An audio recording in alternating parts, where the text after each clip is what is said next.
тавре қаблан иттилоъ додем, соати 6:00 субҳи имрӯз дар шаҳру деҳоти Сфара чун дар саросари ҷумҳурии Тоҷикистон интихоботи даъвати нави вакилон ба Маҷлиси намояндагони Маҷлиси олӣ ва маҷлисҳои вакилони халқи вилоятҳо ва шаҳру ноҳияҳо оғоз гардид. Сокинони Исфара пиру ҷавон бо ҳисси баланди масъулияти шаҳрвандӣ субҳи барвақт барои овоз додан ба тарафдории номзадҳои арзандаи худ ба участкаҳои овоздиҳӣ омада истоданд.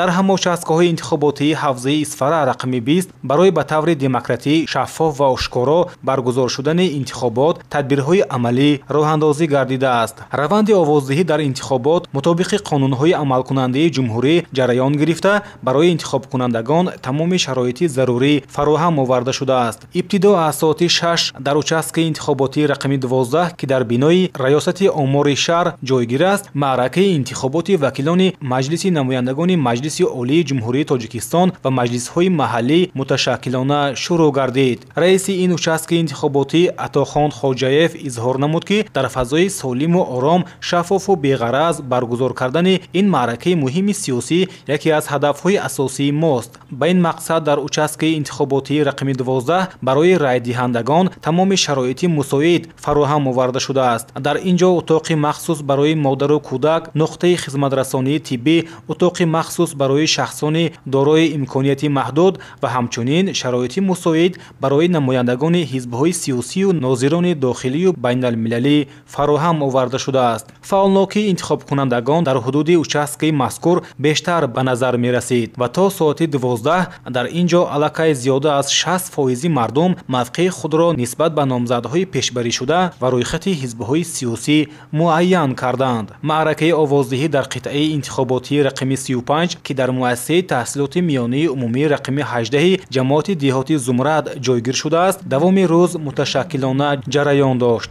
дар ин ҷо шумораи интихобкунандагон 1867 нафар мебошад ки 3 нафар бори аввал овоз медиҳанд. бино ба иттилои комиссияи участкавӣ то нисфи рӯзӣ дар ин ҷо беш аз 60% рай доданд. дар участкаи интихоботии рақами 36 ки дар бинои кохи фарҳанги шифокорони осоишгоҳ ҷойгир шудааст, барои фаъолияти масъулини участка шароитҳои созгор фароҳам оварда шуда, кормандону истироҳаткунандагон дар ин маъракаи сиёсӣ иштироки фаъол доранд. бино бар суханони раиси участкаи интихоботӣ Муқтадил Ҷураев, дар ин ҷо 477 нафар интихобкунандагон ба қайд гирифта шуда, онҳо фаъолона ба номзади арзандаи худ рай медиҳанд. дар участкаи интихоботии рақами 2 ки дар беморхонаи марказии шаҳр ҷойгир шудааст, аз ҷониби масъулин ҷиҳати дар сатҳи баланди ташкилӣ доир намудани интихобот чораандешӣ гардида, интихобкунандагон дар ин маъракаи муҳими сиёсӣ фаъолона иштирок менамоянд. бинои участкаи интихоботӣ мутобиқи талабот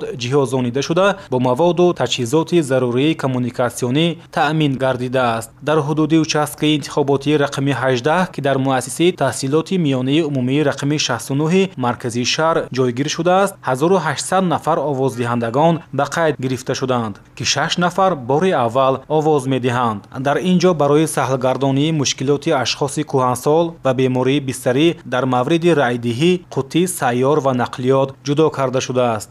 дар участкаи интихоботии рақами 67 ки дар муассисаи таҳсилоти миёнии умумии рақами 30 ҷамоати деҳоти Навгилем ҷойгир аст, шумораи умумии интихобкунандагон ба 2140 нафар баробар буда, то соати 12 аксарияти интихобкунандагон ба овоздиҳӣ ҳозир шуданд. дар участкаи интихоботии рақами 7 ки дар бинои муассисаи таҳсилоти миёнии умумии рақами 5 ҷойгир аст, низ маъракаи интихоботи вакилон ба Маҷлиси намояндагони Маҷлиси олии ҷумҳурии Тоҷикистон ва маҷлисҳои маҳаллӣ муташаккилона ва мувофиқ ба меъёрҳои конститутсионии ҷумҳурии Тоҷикистон ва қонунҳои марбута сурат мегирад. дар ин участка 2184 нафар интихобкунандагон ба қайд гирифта шуданд ки то нисфи рӯз дар ин ҷо 60% интихобкунандагон аз ҳуқуқи овоздиҳии худ истифода бурданд. дар участкаи интихоботии рақами 32 воқеъ дар ҳудуди муассисаи таҳсилоти миёнии умумии рақами 41 ҷамоати деҳоти Хонобод интихобкунандагон бо рӯҳияи баланди ватандӯстӣ ва умед ба фардои дурахшони ватан бо аҳли хонаводаи худ ба участкаҳои интихоботӣ омада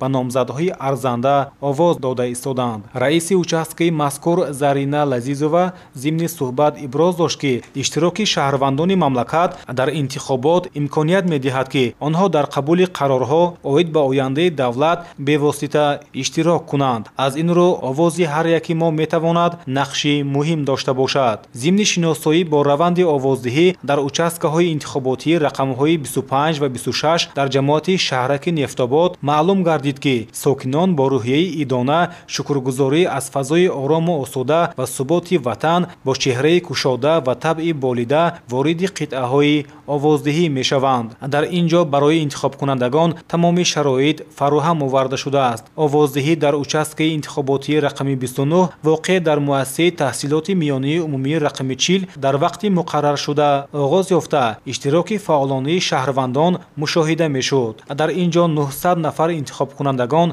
номнавис шуданд ки то соати 12 60% онҳо аз ҳуқуқи овоздиҳии худ истифода бурданд. ҳамин зайл дар маъракаи интихоботии имсола сокинони шаҳру деҳоти Исфара фаъолнокии хуб нишон медиҳанд. онҳо хуб дарк мекунанд ки аз натиҷаи ин интихобот таҳкими минбаъдаи пояҳои истиқлоли давлатӣ, сулҳу субот, ваҳдати миллӣ ва сатҳу сифати рӯзгори минбаъдаи шаҳрвандон вобастагӣ амиқ дорад. зеро интихобот далели ҷомеаи демократӣ будани Тоҷикистон буда, давлат ва миллате ки ҳокимияташро халқ интихоб мекунад побарҷост.